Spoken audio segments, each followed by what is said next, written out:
I was wondering if you could tell our listeners a little bit about Big Games Night and how they can be involved with it. Absolutely. So the Big Games Night In is a new initiative from Melbourne International Games Week. We're kicking it off this year kind of in recognition that lots of us are not going very far and not spending a lot of time, going out with friends, obviously. But the great thing about games is that you don't actually have to go out to enjoy them. So what we wanted to do was celebrate games, all different kinds of games. My interest is mainly in tabletop games and board games, but also digital games as well, and just encourage people to spend some time playing games on Sunday. Now, I have to ask, because it's been such a rough year and I plan events as well, how difficult has it been to plan a week like Games Week in the middle of a pandemic? Oh, look, really difficult. The great thing about Games Week, though, is it's very much a group effort. So it's kind of a collection of events rather than a single event. And the organisers of each of the events have been able to kind of stop and think, okay, how do we want to do this, right? So we've got people with expertise in teaching online, right? So groups like Girl Geek Academy, who are running forums to learn tech skills, talk about tech skills, events like GCAP that probably move online fairly easily. But then thinking about other ways that we can kind of leverage that digital medium to bring people in and to encourage people to come along and see what Games Week's all about.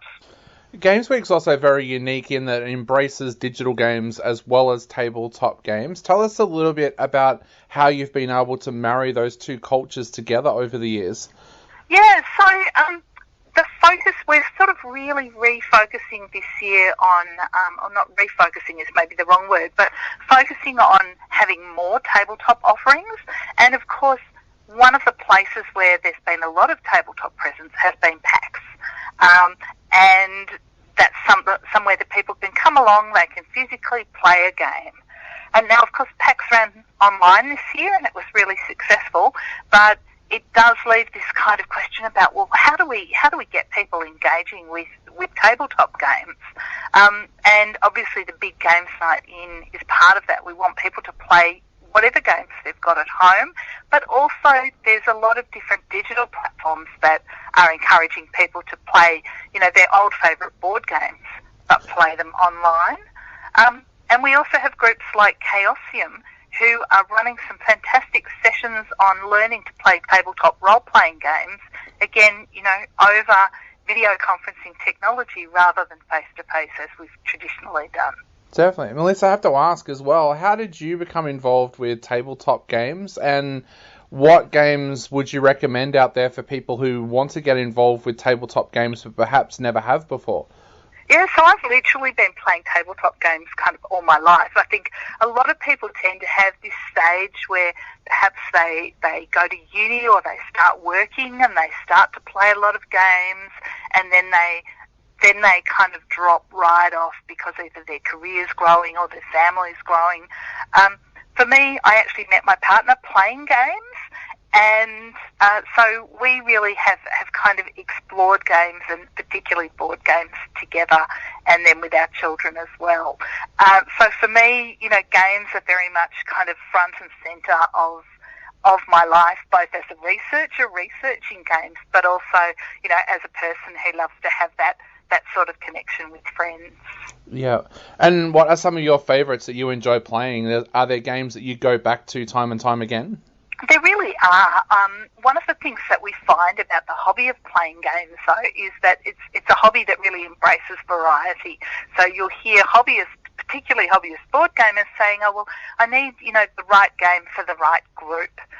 Having said that, a couple of games that I really love, or types of games I really love, I've been enjoying escape room games, which have really come out in the last 4 or 5 years as board games that try to replicate that experience of collaboratively solving a puzzle with the other people, or a series of puzzles with the other people that you're playing with. And they're fantastic. They're really cheap. They're about $20-25 to buy a game from the Exit series or the Unlock series, and they're a very kind of social group experience. Another game that I really love is a new card game called The Crew, which is actually a trick-taking game. If you've played 500 or Oh Hell or even Bridge, you're familiar with those ideas of trick-taking, but it's a cooperative trick-taking game. Yeah.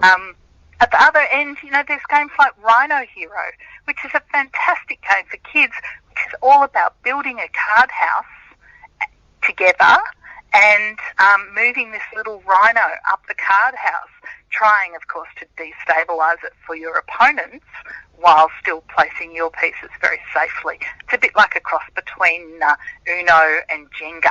Okay. One of the things I've really enjoyed about games over the past, I guess, decade has been how many of the traditional games have married up to pop culture. For example, I know that I've got a Spider-Man Monopoly game at home. We play Harry Potter, Cluedo with friends. That marriage between pop culture and board games, do you see that as a positive thing in that it opens up games to fans of individual pop culture groups? I think you've answered your question. Absolutely. I think that's fantastic that we're seeing new people coming into the hobby because of their other hobbies or because of their other interests. Now, what I will say is sometimes that can be a little bit lazy. Sometimes there's not perhaps as much thought goes into those mashups, if you like, as we would like to see. Yep. But more and more lately we're seeing really creative things being done, and I would point to things like one of my daughters is a big Marvel character universe fan, and there's a Marvel Codenames. So you can play Codenames. She hates playing it with me because I don't know much about Marvel character universe. But you can play Codenames and explore that. And for a long time it was, as you said, it was Spider-Man Monopoly. It was always Monopoly. Now we're seeing more and more. We're seeing Codenames. We see Cluedo. There was a Star Wars Carcassonne a few years ago. I think there's been Star Trek Catan. So we're seeing that kind of licensing space opening up to modern games as well as to those mass market games that have been around for, in some cases 80, 90 years now. Yeah. As a researcher into games, what kind of educational benefits are there for kids playing games? I know for a friend of mine during this time, she said that her children have been able to understand what's been going on with COVID-19 because they've played the Pandemic board game. But what benefits do you see there as an educational purpose with games for kids? So I think there's lots of opportunities, and to be honest, my research isn't so much with kids, but certainly, even as a parent, I could see my kids learning lots of perhaps executive processing type skills around planning, around turn taking as well, and of course social skills about being a good loser and a good winner as well. So Yep. Some really important lessons there. And as you say, board games can be a great way to explore what-if scenarios, Yep. like in games like Pandemic, or also to maybe learn a little bit more about history. And the last thing I'd say, one of my kids had this game that she desperately wanted to be able to play when she was about 4 years old. And you had to be able to read. You had to be able to read the cards to play it. And for her, that became a real target, that when I can read, I'm going to be able to play this game. And so she was so excited when the time came and she could join us, and she could read the cards enough that she could play as well. Awesome. Melissa, how can our listeners get involved with Big Games Night, and where can they go to find out more information about Games Week as well? Yeah, so go to gamesweek.melbourne, and up the top there's an events tab that people can go to see all the different events that are running as part of Melbourne International Games Week. And what I like about the website and the way that the events are structured is the range of events that we have. So we have events that are industry facing for people who are working in the game space. We have events that are education focused for people in those industries or in that space, and we also have the list of public focused events, so people can see that there. And right sort of front and centre, smack bang in the top menu, there's a link to the Big Games Night In.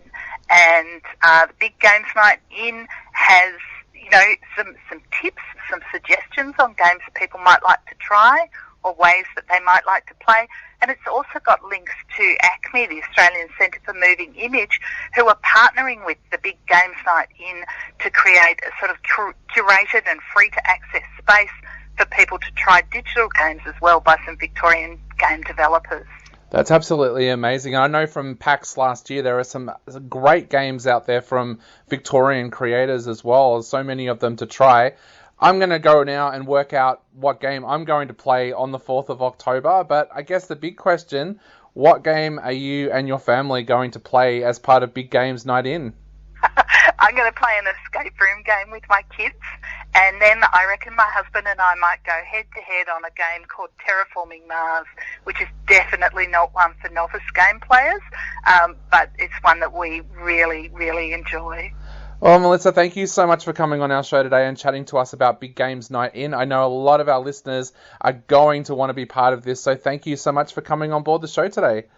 Thank you so much for having me, and hope to see you across the table one day. Definitely. Thank you so much, Melissa. Cheers. Thank you. Have a great night. You too. Bye. Bye.